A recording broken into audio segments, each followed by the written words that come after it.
Earlier today, Ingenuity should have autonomously performed its first flight attempt on Mars. Now the team is ready to receive the data that will tell them whether we've made history with the first controlled flight on another planet. Thank you for joining us at this early hour. I'm Marina Jurica of the JPL News Office. Ingenuity is a technology demonstration, which means it is a proof of concept experiment. After years of development on Earth, the team has 1 month to test the technology on Mars. Tonight, we'll talk to a few team members and then keep our eyes on the room where the helicopter operations team will be receiving and studying their data. There we go. To assist us We'll in turn that her room down. is one of the Ingenuity Excellent. Hello, how are you? You all right? helicopter We haven't been together for ages. The Right, helicopter this is a very busy team week to see the results of their for first space flight launches. and begin the We have month of today, which is we're Ingenuity. testing Welcome, the Taryn. helicopter on Primary Mars. actions And that's just today's is a bit of a watch along because we're just going to let NASA do their stuff today, and we're just going to watch it together. Tomorrow we have the launch of, fingers crossed, of Starship SN15. That's going to be happening at 9 p.m. tomorrow night. That's the actual launch schedule for. And then on Thursday, we have the manned crew mission to the space station, which is happening at about 10 past 11 in the morning. So a very busy week. And it's a very exciting week, to be honest. So we're going to skip back to NASA and see how they're rolling. And I'm not sure how. We don't know how this is going to roll. They may talk about it. There's going to be a delay in pictures coming back, so we're not going to exactly watch like a drone flight video. I don't think. I think we're going to. They're going to do it. They're going to cheer, and then a few minutes later, the video footage will come in. So let's watch along with NASA, who seem to they know a lot more than I do. Fingers crossed. Thanks so much, Taryn. We'll be coming back to you shortly as we get closer to the start of the data downlink. What started out as a dream is now becoming reality for the Ingenuity helicopter team. Let's take a look at their journey. Sometimes you have to do something just to show that you can do it. When the Wright brothers flew for the first time, they flew an experimental aircraft. And in the same way, the Mars helicopter is designed to show that we can fly powered helicopter flight in the Martian atmosphere.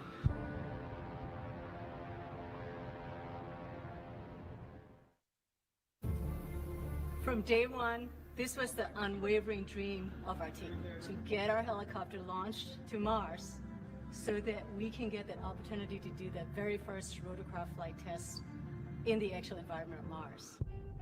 It's extremely difficult to fly at Mars because the atmosphere is so thin. Compared to Earth, at Mars it's less than 1%. So the first and foremost challenge is to make a vehicle that's light enough to be lifted. And then the second is to generate lift. The rotor system has just been very fast. 2,000, 2,200, 2,400, 2,600. We're spinning between 2,000 and 3,000 revolutions per minute, and it takes a lot of energy. So it's that balance of a very light system, yet having enough energy that's needed to spin the rotor so fast to lift, and on top of it, having to design in the autonomy. It has to be fully autonomous from the time it takes off to the time it lands. What we do on the ground is we plan the flights, and so we determine from here where we want the helicopter to go. Our experiment window is 30 Martian days. So we have planned up to 5 flights of incremental difficulty. The very first flight, the main thing is we want to get the legs off the ground, and so we will basically go up about 3 meters, and we'll hover there, and then we'll come down again, and that will be the first, really major milestone. Most of our flights will be at the 3 to 5 meter height. We will be going horizontally again at a few meters per second, probably go out, 50, 70 meters and come back. In successive flights, we'll probably push that further, try to go further. So our priority will be to get back engineering telemetry and not so much images, but I'm sure we'll return a few, because they'll always look cool. At this point, we've tested all we can on Earth. We have mathematical models that shows how it will fly at Mars, and we've tested it in the simulated environment that we can create on Earth. It really is time now to do the real flight tests at Mars. Nothing is a given, but we have done everything we can in terms of a test program here on Earth. The vehicle is performing extremely well so far. It's been doing exactly the right thing even right now when it's bolted onto the Perseverance rover. So there's a very good chance that we'll pull it off, yes. But it's still high risk, and none of us forget that we could have a glitch that, could mean end of mission, yes. It's going to be exciting, reacting to any surprises we have. We can't wait. What's really most important is everything we're learning here is for the future rotorcraft systems that we want to introduce into space exploration.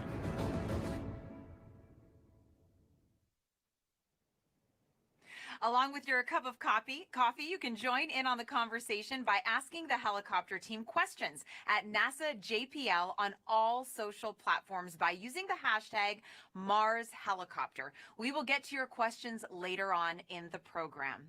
Mimi Ong is the project manager for Ingenuity. She joins us now as they wait for the downlink to start. Welcome, Mimi. Good morning. Hi, good morning, Marina. Now, Mimi, this has been quite the journey for you and your team. How do you feel finally reaching this moment? Our team has been working on the Mars helicopter for over 6 years, and for some even longer, towards this ultimate dream of experimenting the first flight at Mars. Here we are. Yes, here we are. And last week was a little bit of a week for you guys. You've had some technical challenges. What made you decide to go ahead with the first flight attempt this morning? April 9th was a surprise. We were 2 days away from first flight and just onto our very last checkout, high-speed spin of the rotor system. And there we discovered an intricate timing issue that was preventing the helicopter from transitioning to flight mode, the mode that we need to be in to spin the rotor system high speed. So right after we found that, our team went into high gear, identified 2 possible solutions in a couple of days, and we picked the solution that is really the most simple, most straightforward option. So a note there, though, that the solution that we have adopted, it does transition to the helicopter into flight mode about 85% of the time. So when we go to flight, and if we don't go into flight mode, the helicopter will stay safe, and we will attempt the first flight again. So just last Friday, we took this solution, applied it to Ingenuity, and successfully spun Ingenuity's rotor system full speed. So next step is our first flight attempt now. And to give folks at home, Mimi, some perspective, the goal is to fly on a planet that has just 1% the atmosphere of Earth. And you're controlling that flight from over 100 million miles away. How difficult is that? Very, very difficult to fly a rotorcraft at Mars. A rotorcraft pushes the atmosphere to generate lift. And when there is that little atmosphere, the rotor system has to spin really fast. In fact, we'll be spinning over 2,500 revolutions per minute for this flight today. And Ingenuity is less than 1.8 kilograms, right? 4 pounds.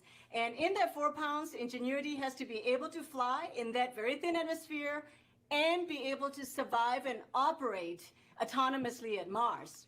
For example, Ingenuity, our little 4-pounder, has been on the surface of Mars, keeping itself warm throughout the cold nights, down to minus 130 degrees Fahrenheit, and it's been doing that every day. So on top of that, our flight experiment at Mars, we are operating it all the way back here from Earth. So yeah, it's very challenging, but we're ready.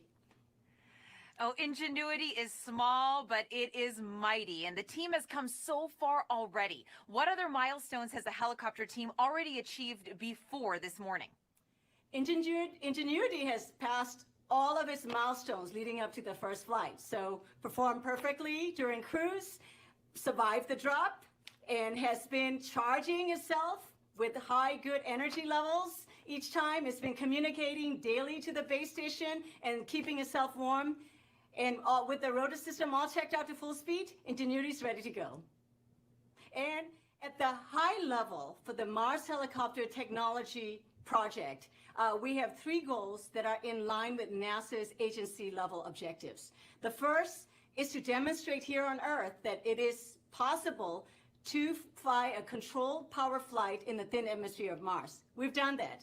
The second objective is to perform that actual flight at Mars, Well, we're about to get data back very soon here on that first flight. And the third is to return data to inform engineers working on designing future generations of Mars helicopter. We have received valuable information data back since we've dropped on the surface, and tonight's data from the first flight. So there are 5 scenarios. Okay, so if the solution we implemented successfully transitions the helicopter to the flight mode, we'll be all right. But if it doesn't transition, then we will be attempting the flight again tomorrow. If we don't get to flight mode tonight, then we'll go on. If we go successfully to the flight mode, there are 4 scenarios. Full success in flight. Second scenario could be partial success in flight. The third would be not having sufficient information, in which case we'll need more time to determine what happened. The fourth could be failure. So whatever the outcome, we are set here to learn. And a bright future is ahead, Mimi. The risk is huge, but the reward is high. We will all be rooting for your team. Good luck. Thank you, Marina. As we get closer to the data arrival, let's talk to Tim Canham, Ingenuity Operations Lead. Thanks for joining us, Tim. Thanks, Marina. Glad to be here. Now, how does the data even get here from the helicopter to the team? Well, as they say, sometimes it's complicated, right? So the helicopter does not have a radio that can talk directly to Earth, so we need the help of the rover. As a matter of fact, the rover has an instrument on board, which is also built by the helicopter team, called the Helicopter Base Station. The Helicopter Base Station has a radio which talks to the helicopter. So as you have heard earlier today, the helicopter flew. As it was flying and after landed, it transferred its data to the base station. And then the rover takes the data from the base station and transmits it to an orbiter. That would be the MRO orbiter. And then the MRO orbiter turns to Earth and then sends all the data to the Deep Space Network. At that point, the Deep Space Network itself turns around, sends it to JPL and into the ground data systems. At that point, when it shows up, our team can take that data and decode it and see what happened during the flight. It sounds like it has to be well choreographed, Tim. How do you plan the first flight? It's a remote autonomous operation. What goes into the planning and the execution? Well, you know, we've done it all as a team, as we have all along. It's been a challenge with COVID to be remote, but we learned new ways to work together. We're a small team, but we're a fast-moving team. We practiced all of these things over the course of the last year, from getting the data from the rover to decoding it to interpreting what it meant. And as we got to Mars, when the rover landed us safely, we were able to start our survey for right field, and we found it, fortunately, right near where we landed. And so working with other instruments on the rover, like META with the weather instrument and Z-Cam, which is this beautiful camera to take pictures, we planned our flight. The flight will be about 40 seconds long. We'll lift off, we'll pivot towards the rover, and then we'll land. It's going to be a very basic flight. We want to do the very basic things first to make sure that we can do our flight. And then at that point, we will get all our data back and look at it. But we had to practice all those things. And we've been using this time on the surface to get familiar with the vehicle and how it operates and work around those various troubles that Mimi talked about. And the team is ready to go. And Tim, what specifically will the helicopter team be looking for as we go through this morning? So one of the great things about this helicopter is it has a very powerful processor. It's tiny, but it's powerful, and we get lots and lots of data. The processor itself is about 100 times as powerful as the processor, even on the rover. And so we get all this data, as I mentioned, that gets sent to the rover, and then the rover sends it to us. So as our downlink lead, Michael Starch, sees that data arrive in the data center, he will decode it and look for the successful arrival of the data. At that point, we turn the data over to Hovard Grip, our chief pilot, and he will look at the portion of the data that relates to how the flight went. There are a series of events that the helicopter sends as it transitions through each stage of the flight. And when Hovard is able to verify that the progression went as planned, then he'll turn to the actual data and look at a plot of the altimeter, which is one of the instruments used in navigation. We should see the plot of the altimeter go up to the flight height and then come back down again. And that will be a positive confirmation that we got it.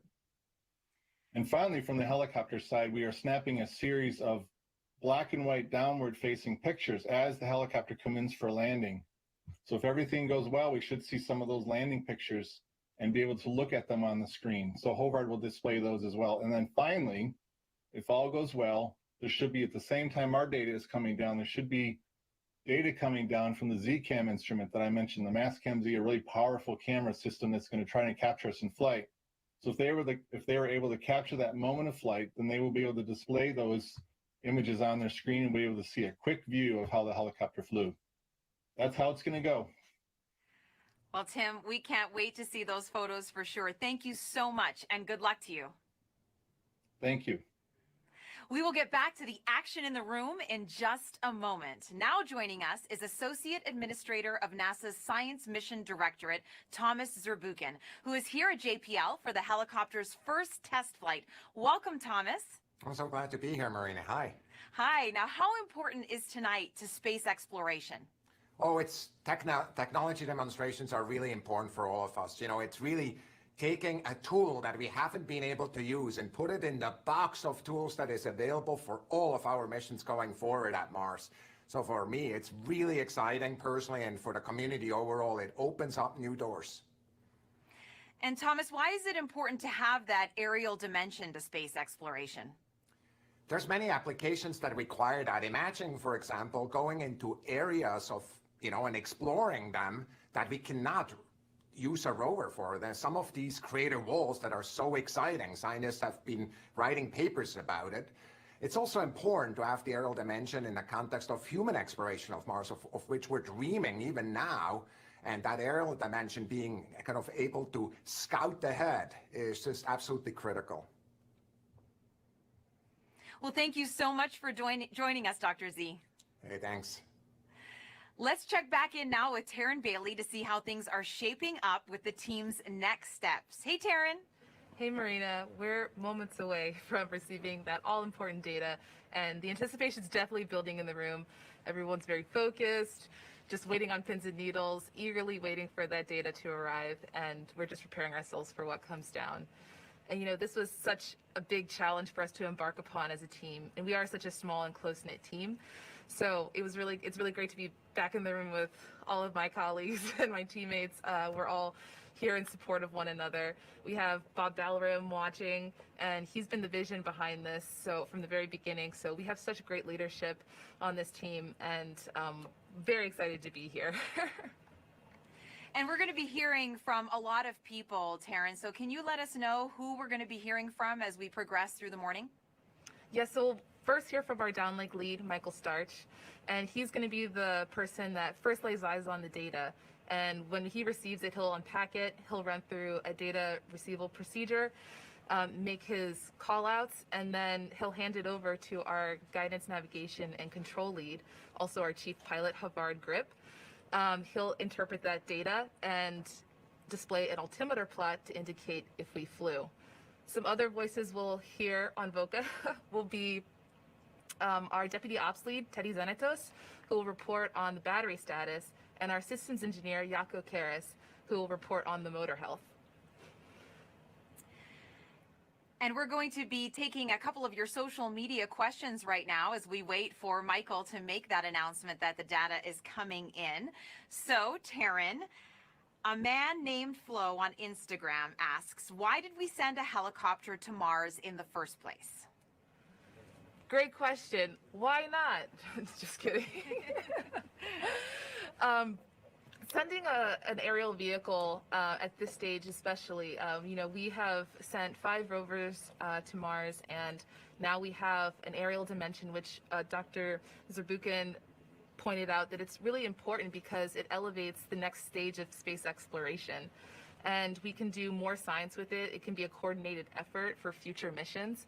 It also opens the doorway for human exploration, and the helicopter can go into areas where the rover can't. So there are a lot of caves, and the rover has to overcome a lot of obstacles on the ground that the helicopter can ideally move around. And that's why it's such a great option for putting an aerial vehicle on another planet. And as Tim mentioned, it has to be well choreographed, this flight. And so Elio on Instagram asks, why is the first flight only vertical? So every flight, we're going to build upon it, but this first flight, our mission success criteria is really to demonstrate that we can fly. And so that's why this first flight is really all about being able to demonstrate that we can fly on another planet. And so that means we'll do a 3-meter hover above the Martian surface, touch back down to signal success, and then we can advance from there. And getting back to what everyone's going to be looking at, you had mentioned that Hovard is going to be looking at a plot. What exactly is that going to look like? Is it easy to see if the flight actually took place? Yes, so his altimeter plot will indicate a peak, and we'll start off with a flat line indicating that we were grounded. Then we'll spin up and it'll have a steep incline to show that we've risen. And then at the top we'll have a dwell where we're hovering, and then another steep decline in the graph to show that we've touched down. So it should be pretty cut and dry to see that we have successfully flew. And this morning, of course, as you mentioned, the helicopter flew a few hours ago, and we're waiting to see if it did happen. But you did a whole lot of testing here on Earth before you sent Ingenuity up there. Tell me what it was like to test the helicopter and simulate that Mars environment. Absolutely. So it went just because the helicopter is the first of its kind, the testing also is very similar in that way.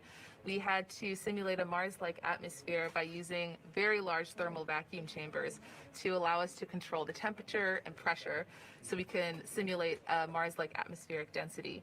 Then we also created a gravity offload system that compensates for the difference in gravity between Earth and Mars.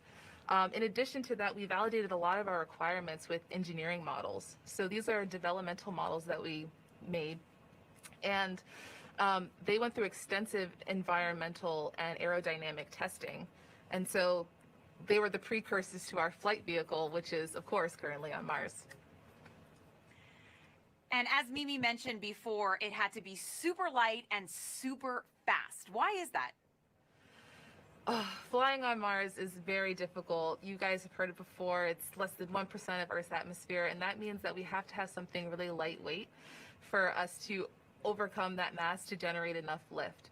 And, you know, kudos and thank you very much to our friends over at Air Environment who designed and built this custom rotor system that is super lightweight. Each blade is less than 2 ounces made of composite material for that very reason.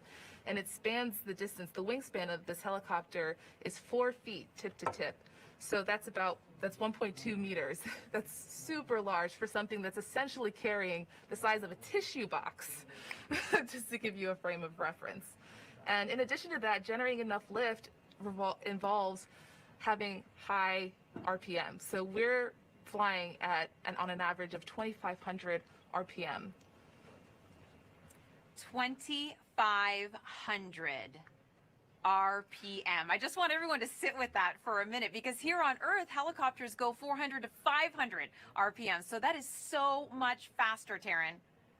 It's incredibly fast, incredibly fast. Every detail on this vehicle is made and designed for it to be the most efficient. You're beginning to see data products.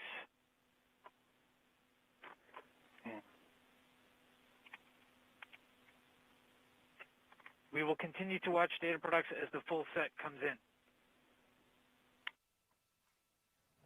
All right, Taryn. Well, we just heard from Michael that they are taking a look at the data just starting to flow into the Deep Space Network antenna on Earth. What happens now that the rover has started sending that data? Yes, so for those of you at home, the Deep Space Network is our giant communications network. This is downlink. Early indications, data products look nominal. Excellent. We'll continue to wait for the full data set to arrive. In the meantime, I'll explain a little bit about the Deep Space Network, and that it's our main communications tool to talk to our Ingenuity helicopter from across our solar system. So our downlink lead just announced that data products have just started to arrive and that they look nominal, which is a good indication. While we wait for the full data set to arrive, we'll wait. I guess that's what we'll do. We'll wait in the meantime.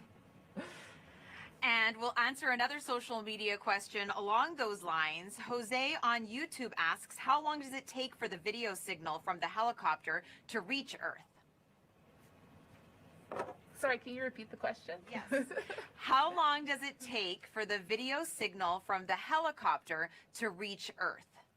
Yeah, so that goes into having that very long distance between Earth and us.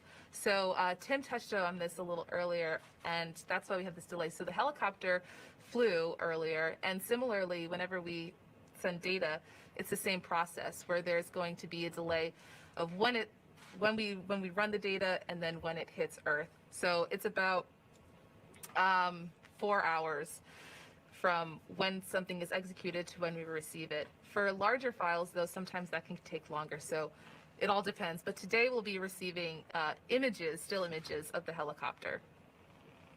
And I know we are eagerly anticipating those images. And we talked a little bit about this before, Taryn. We have been just floored by all the great images coming in from Perseverance, but Ingenuity has cameras as well. Absolutely. The helicopter is equipped with 2 cameras. One is our onboard navigation camera, and that's the image that we'll receive tonight. And that's going to be a black and white image that's pointed straight down at the Martian surface, and will hopefully be showing us hovering above it. Our second camera is our return to Earth camera, and that's our higher resolution camera that is a color photo and shows more of the Martian horizon snapshot, the beauty shot, if you will. And then and that image will be utilized for future flight missions. And we have another great social media question here from Hing on Facebook asking, what is the biggest question this first flight will answer about aerodynamics on Mars? Well, the biggest question that we had to answer when embarking on this was, can we lift? Can we generate enough lift and fly in a Martian atmosphere? And I think this first flight will indicate that for sure, and will answer that question. And whatever we receive back will definitely give us more information moving forward, regardless of this first flight or potential other outcomes. And we've got another question on social. Waki on Twitter asks, happy flight day.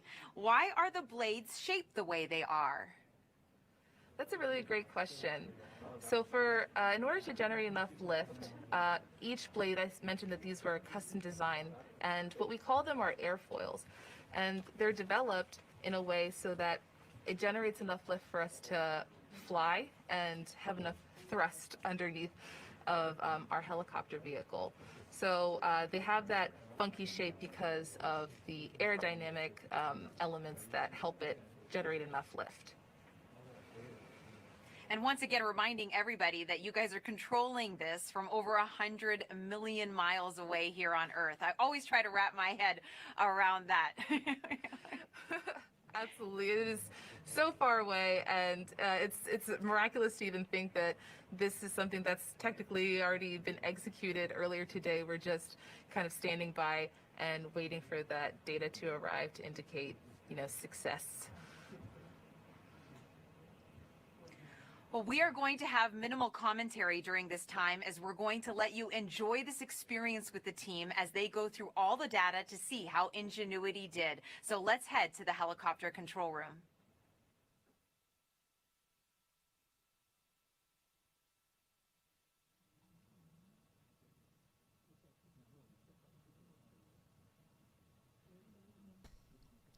So, as you had,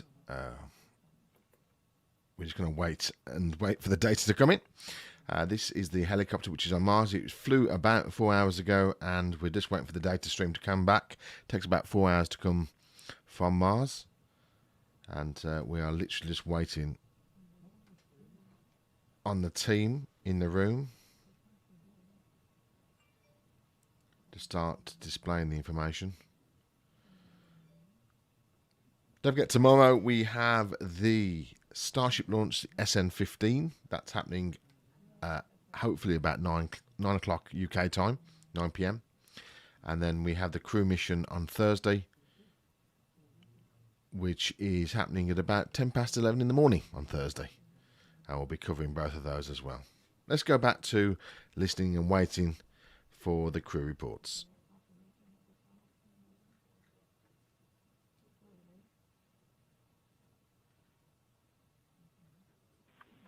This is downlink. Data products appear to be in. We will begin processing shortly.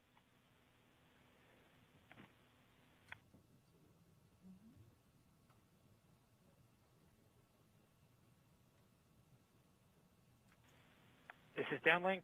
We are beginning to fetch data from Mars 2020.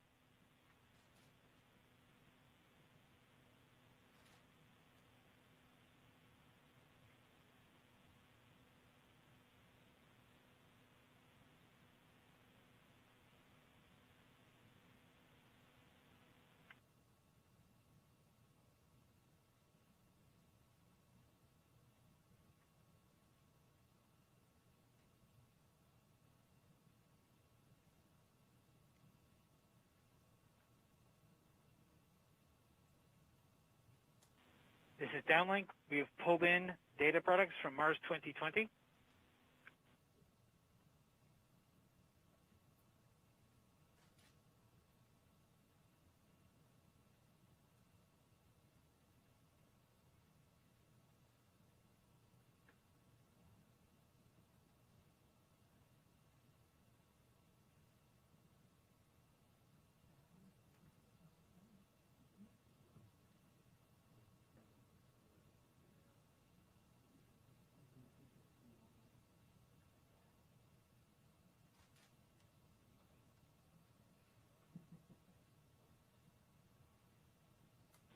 This is downlink, confirming we received Mars 2020 telemetry, confirming that we received Mars 2020 events, confirming that we received helicopter data products,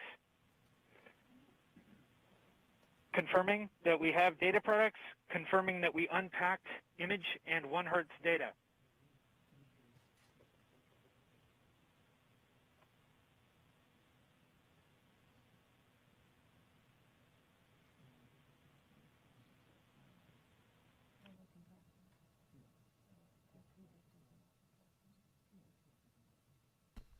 So it looks like they have received the data and now they're unpacking it, and we'll hopefully get to see some just some static black and white images, I think, is what's coming down first.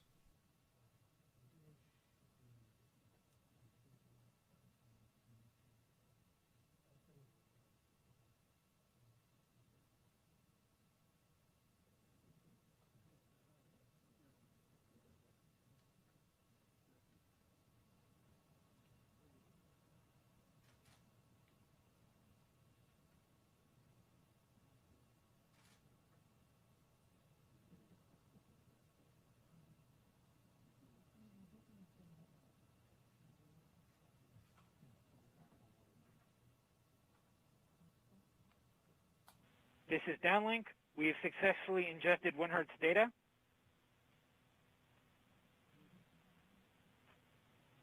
Confirming that we have helicopter data products, helicopter telemetry, helicopter events. Confirming helicopter file listing. Confirming expected boot counts.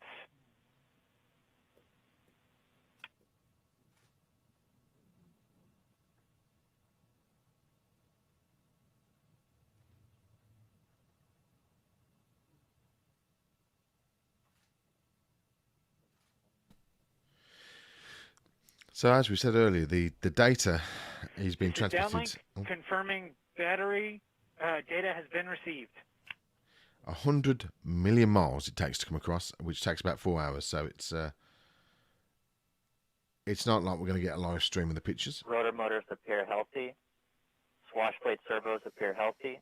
Overall actuators appear healthy.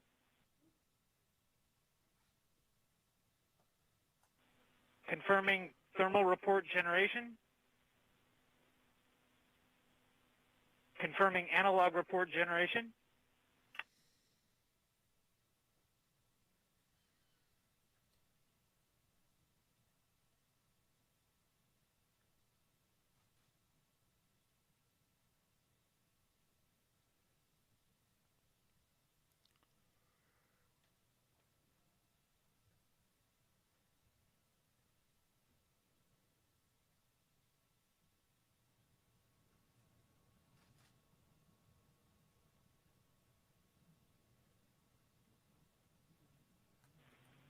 Confirming telecom report generation.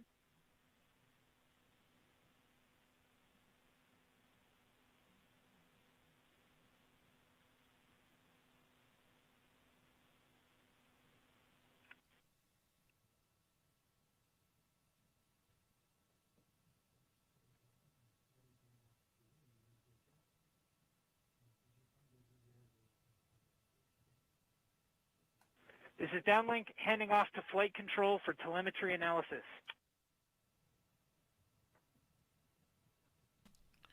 Right, so the data package is all down, as far as we understand. This flight control, confirming that we have EVRs from Ingenuity.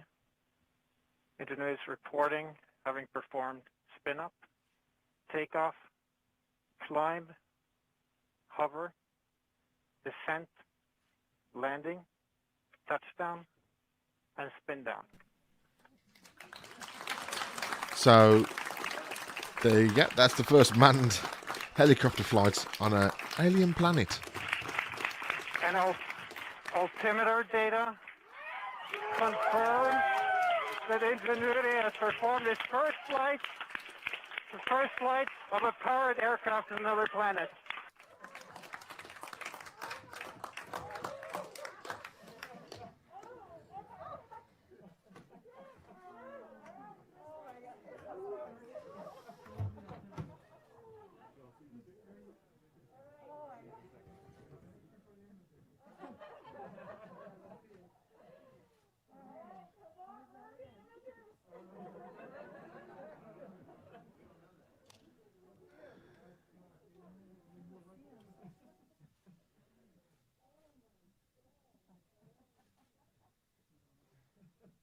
I'm not sure how soon we'll get the black and white images through. Or I think we've just... Oh, there we have.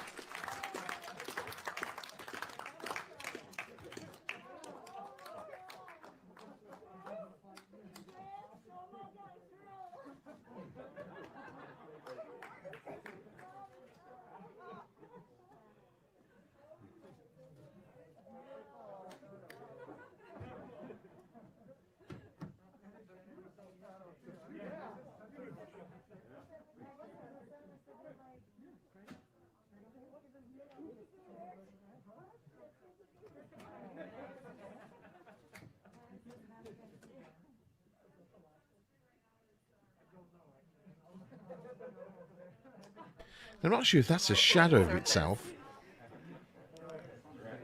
Taryn, go ahead and repeat that. So the image we're looking at on the screen is the image from our onboard navigation camera showing us hovering above the surface of Mars. How incredible! And that's its shadow, right, Taryn? Yes, that's its shadow. So the onboard navigation camera points straight down, so we're seeing its shadow. Oh, wow. I can just hear Mimi in the background. This is real. This is real. It's so amazing. Yeah, everyone's really feeling it now. So we're gonna wait for the Perseverance rover image of us.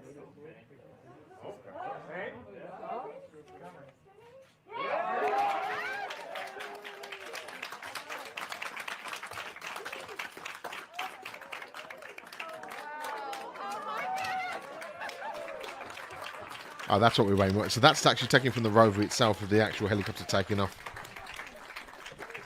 Hopefully we'll see that again.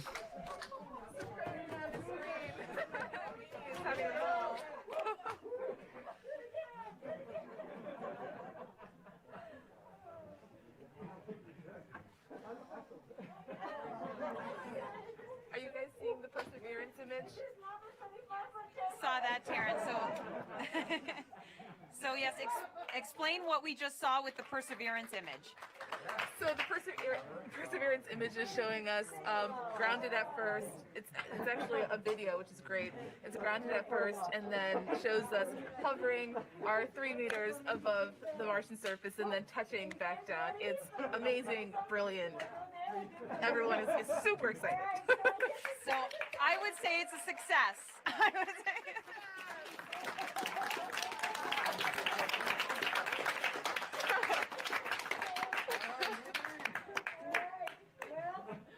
I got to tear up the contingency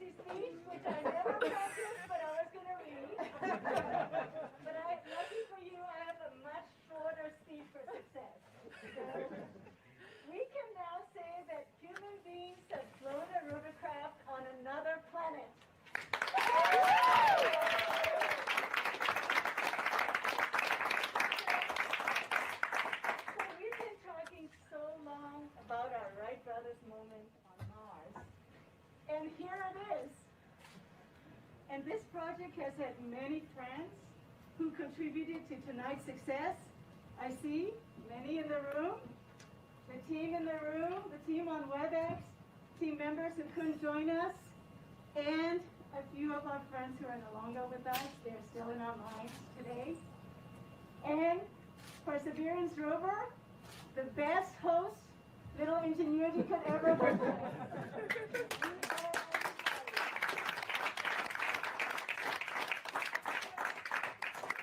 You know, history doesn't, we don't know from history what Orville and Wilbur did after their first successful flight, the Wright brothers, but I imagine the two brothers hugged each other. Well, you know I'm hugging you virtually, and you guys haven't been with me for 4, 5, 6 years. If it weren't for COVID-19, you guys don't have a chance of me. So this is all I can do. I'm giving you the hugs. Look, we together flew at Mars, and we together now have our Wright brothers moment. So, you know, history does tell us that soon after that first flight, Wilbur and Orville did go right back to work. They flew 3 more flights that day, higher and further than the first ones. So we know, you know, like the Wright brothers at Kitty Hawk, we know that our time to make a difference at Jezero Crater Mars is not yet over. This is just the first great flight. So let's enjoy this moment. But we must enjoy this moment because over the years, and there are a few of you especially, but there's some that have never let me celebrate fully. Every time we hit one of these major milestones, not yet. We'll keep moving on. So we must take a moment to celebrate this moment. Really important. Congratulations, everybody. Congratulations. Take that moment, and then after that, let's get back to work and more flights. Congratulations. So there you have it. That's the Mars team there who have successfully launched and landed a helicopter on the moon, on Mars. I'm getting all confused because I'm very excited. So we'll just drop that off there now. Now, there is a change of plan for the week. We have just been notified. Let me just, I'm just checking on the screen to make sure it is correct. Yes. The Starship SN15 launch is going to be happening on Wednesday evening now, not tomorrow night. So we'll update all our numbers and our dates and times of transmission. We'll do that now. But that will be happening 21st of April, which is Wednesday. And that will be happening at 9 p.m. That's for the Starship SN15 launch, hover and landing. Seems to be doing a lot of that this week. And then the actual crew launch on Thursday, which is going to the space station, that is still set for 10 past 11 on the morning on Thursday. So that's about it from us. Congratulations to the JPL team in NASA. And so we've flown a remote control helicopter on Mars from 100 million miles away. Isn't humanity brilliant? We'll see you on Wednesday. Bye-bye. T-minus 10, 9, 8, 7, 6,